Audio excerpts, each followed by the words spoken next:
Hey everybody, here we are in the Badger Rock Garden for the next in our Rooted at Badger Rock virtual garden workshops. This time around we are talking about planting cool season crops.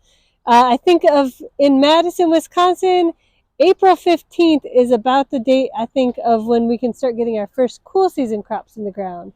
So if you all tuned in to the seed starting workshop, you may remember we talked about frost dates. So in Madison, the average last frost date is usually around May 10th. That's the last day it's likely to go below freezing at night.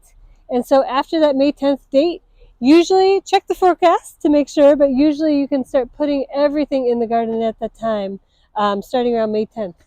If you are planting cool season stuff, you can sneak it in a little earlier because they can tolerate some frost, most cool season crops. So cool season crops, my kind of rule of thumb when I think about it is crops you eat the leaves of and crops you eat the roots of.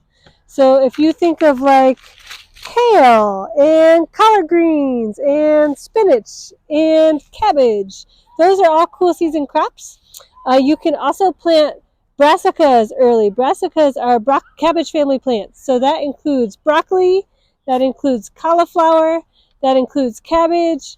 All of those crops can also go around in the ground around this time of year.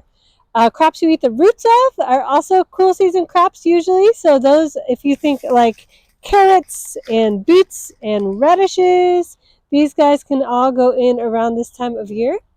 And another kind of wild card that doesn't really fit the rule of thumb at all, but that you can get in as soon as the soil is thawed and you can work it, peas.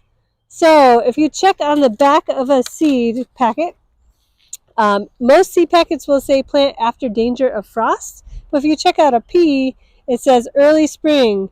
And so usually on a seed packet, if it can be planted early, it either says early spring or it says as soon as the soil can be worked, or when soil warms.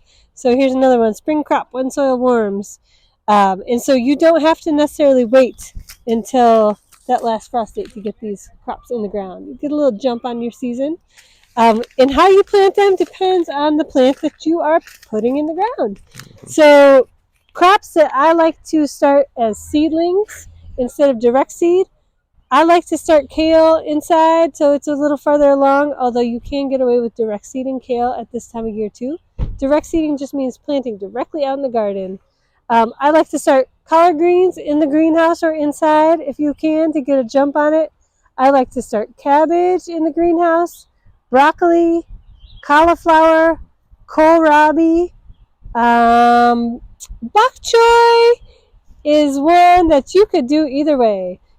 We have direct seeded some out in the garden, and we usually do starts as well. So you can kind of flip flop between those two. And lettuce is another one that you can get away with either planting starts. These are little seedlings, lettuce seedlings that we got started inside a little early. Lettuce is also one that you can easily direct seed in the garden though.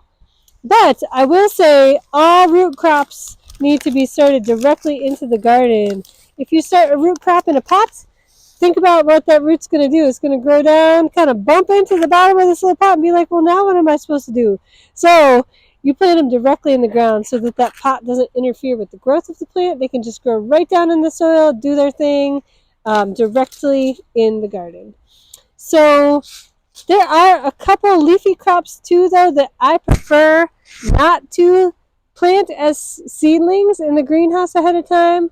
The ones that I prefer to direct seed include spinach, just because it gets awfully hot in that greenhouse. Sometimes it'll go right to seed. It'll shoot up a flower and try to make seeds pretty quick if you start it in the greenhouse. Another one that I prefer to start out in the garden because same thing, it flowers really quick if you start it in the greenhouse sometimes, is mustard.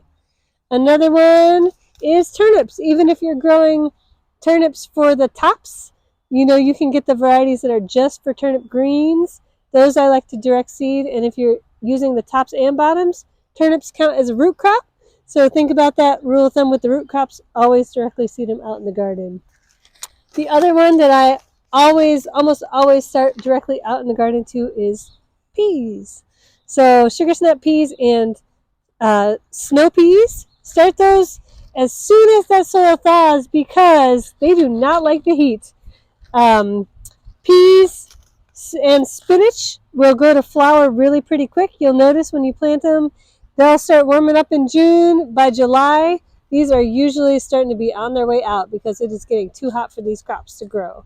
So those are a couple that you really want to make sure to get in early if you can. Radish as well. Radish will, it's called bolting when a plant goes to flower and seed really quick.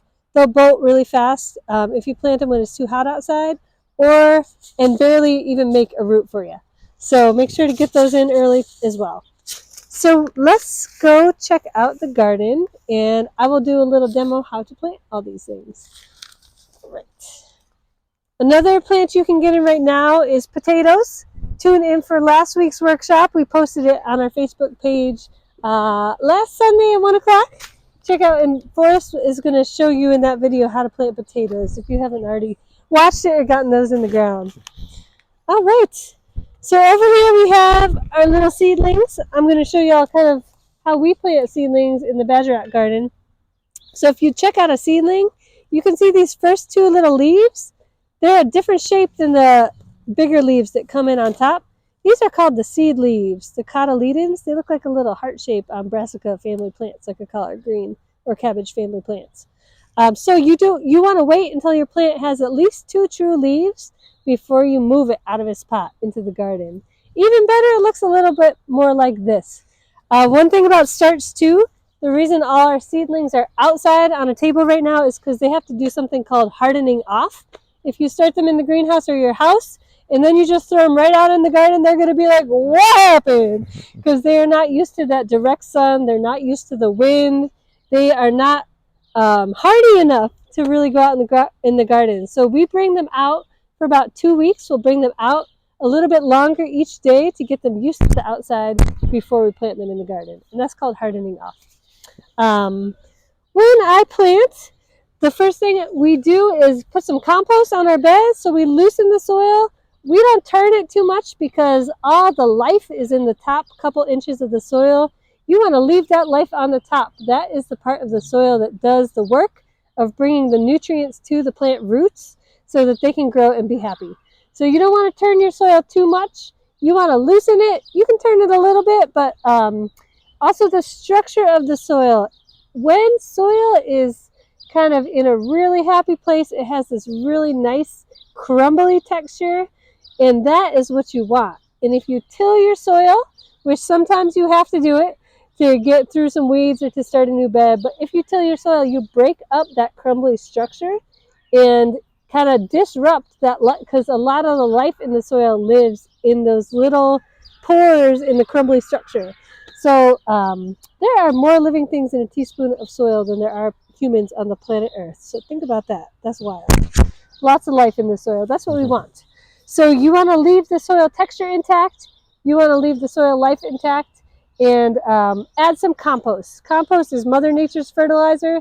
It is anything that has, basically anything that was once alive that has rotted and turned into soil is compost. And we'll do a workshop later on in the season how to make your own if you're curious.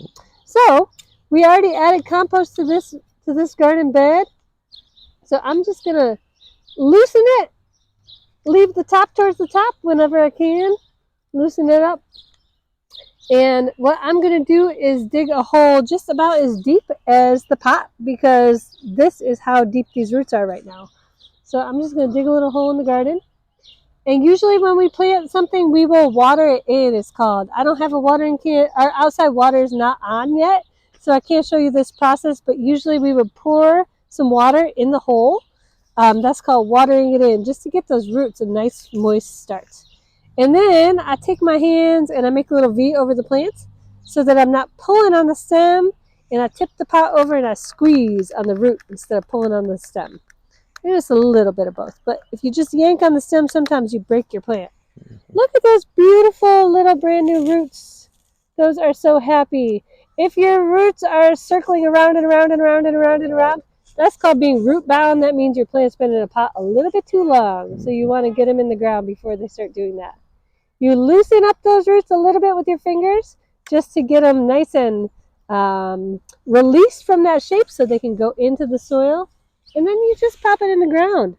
And you do not want to pack it in. You know, sometimes there's the urge to like, we don't want to do that. Keep it nice and loose because that's what's gonna let the rain get down in there. That's what's gonna leave that soil loose enough for those new roots to spread out and grow.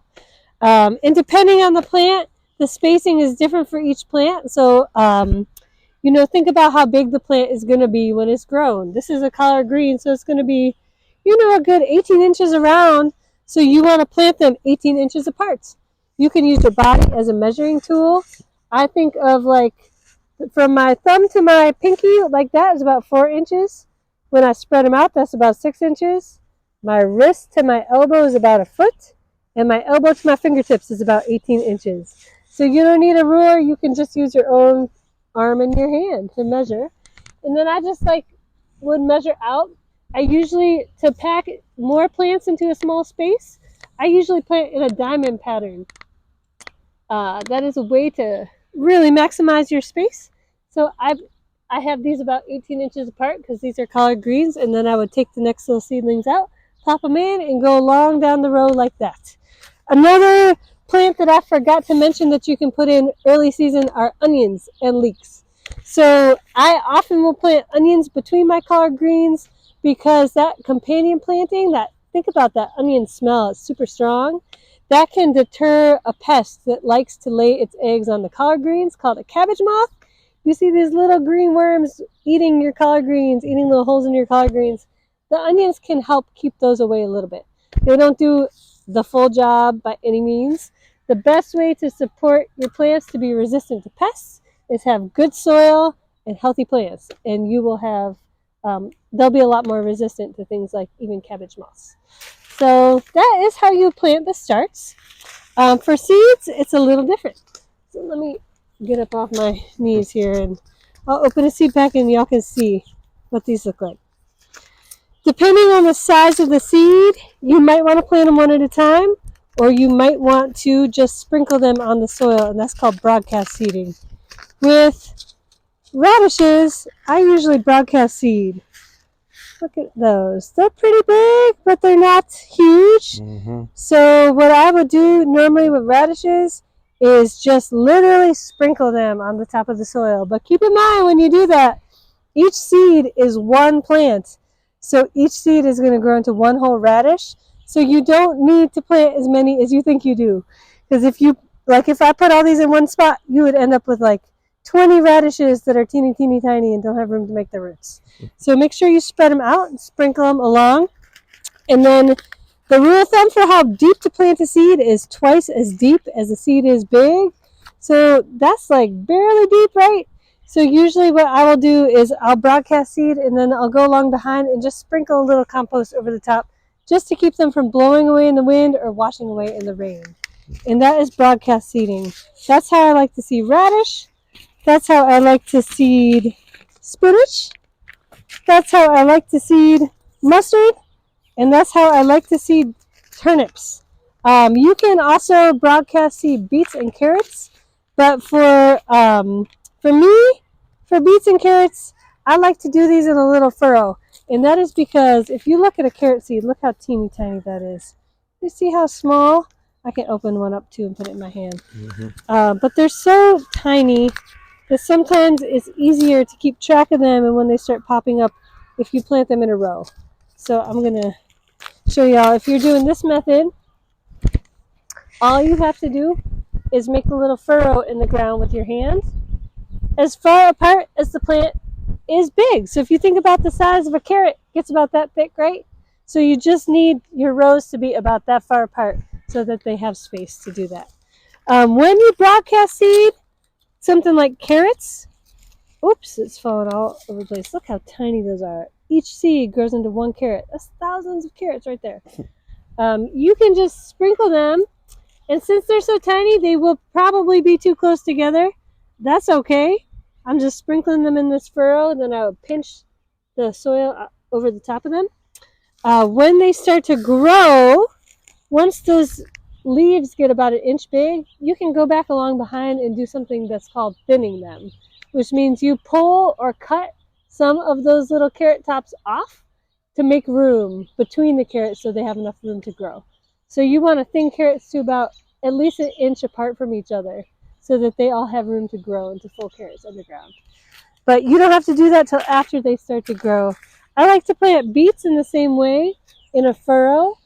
Beet seeds are a little bigger, so they're easier to plant one at a time if you want to. And it's easier, you don't have to thin them if you kind of keep an eye. So for beets, I would make a little furrow like this. And the cool thing about beet seeds is they are actually an entire flower of a beet plant, each seed. And so sometimes when you plant one seed, you get 2 or 3 little seedlings coming off of it. But I would just plant these. Think about how big a beet is, right? Like that big. Plant them about that deep underground. And I like to plant beets one at a time myself because then you don't have to thin them. But if you prefer to thin, you can go ahead and broadcast seed them and just come out long behind and thin them as they start to grow. So that is how you do the beets. And think about how plants grow too, in terms of like where you plant them. For example, peas. If you have ever grown a pea, they like to climb. I'm going to show you what peas look like climbing because we have some that are already started in our hoop house. They are farther along because we planted them in a covered space in mid-February inside this hoop house. Because by that time in here, the soil was already workable. Mm-hmm.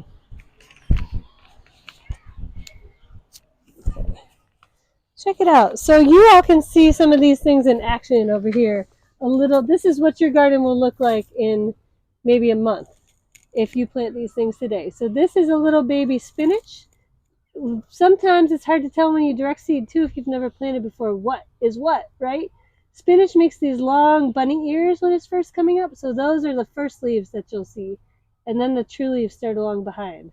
So whenever you see something popping up with these 2 bunny ears, those are your spinach. Those we just broadcast seeded, sprinkled them right on the bed. These guys are your peas. See how they have this little tendril? They grab onto things because their habit is to climb.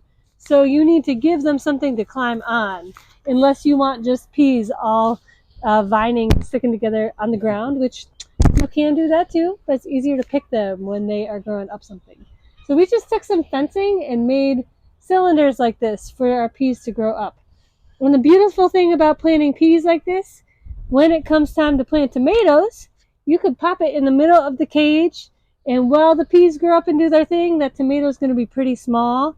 And then by mid-July, when the peas start to die and be done, that tomato will just fill in the cage. So you can think about timing too, because this spinach will cover the ground too, to keep the weeds down and the soil nice and moist while that tomato gets going. And then by the time the spinach is done and the peas are done, the tomatoes will have taken the space.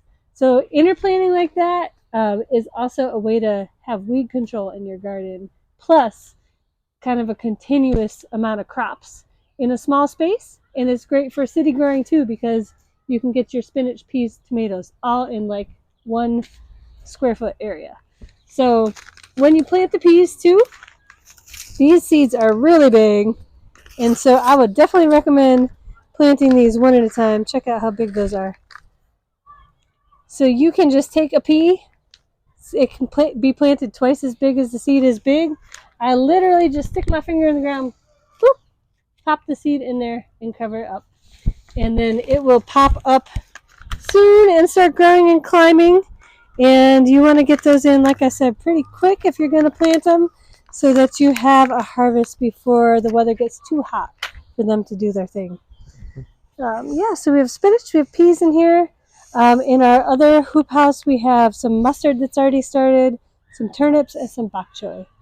So, yeah, and then we have perennial crops too, is something I didn't talk about yet, but if you're going to plant asparagus, you just have to be ready to wait. Perennial crops are crops that live, instead of just for one season, like an annual crop, they live for many, many years.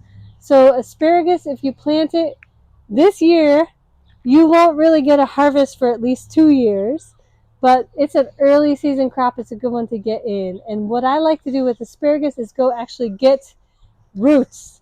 If you go to Jung's and you go into the bare root room, they will have asparagus crowns that you can get, and you just plant them in the garden. Another perennial crop is rhubarb that you can get in about now. But honestly, you should never buy rhubarb.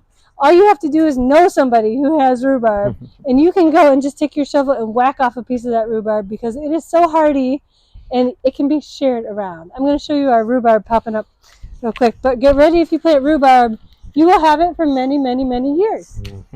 So, oh, and here's another little perennial crop, lives for many, many years, popping up already. Strawberries. Not time to get those in the garden quite yet, but these are ones that were already growing here. Those are wild strawberries.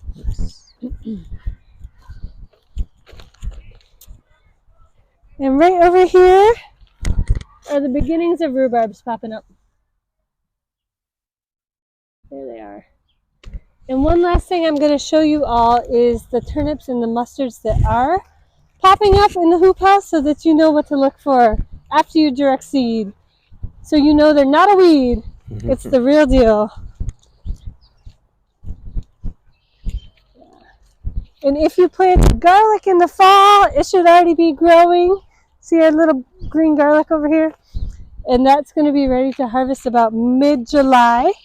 Garlic has to sit in the ground through a freezing winter to do its thing and make a proper bulb. So that's been in here since last fall.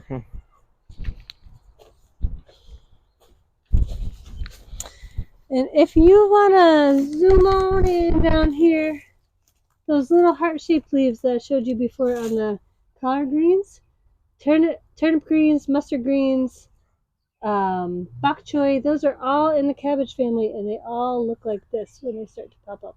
Two little heart-shaped leaves, and then they'll start growing their true leaves later on. So look for those. If you broadcast seed and they start popping up like this, you know that they are growing and you're ready to do your thing. So that was Cool Season Planting, and we're going to have an in-person, or we had our in-person workshop on Saturday. So stay tuned for more in-person workshops. We're going to be doing monthly workshops throughout the spring, and then we will be doing weekly during the summer. So don't forget to sign up for those, and we will see y'all next time.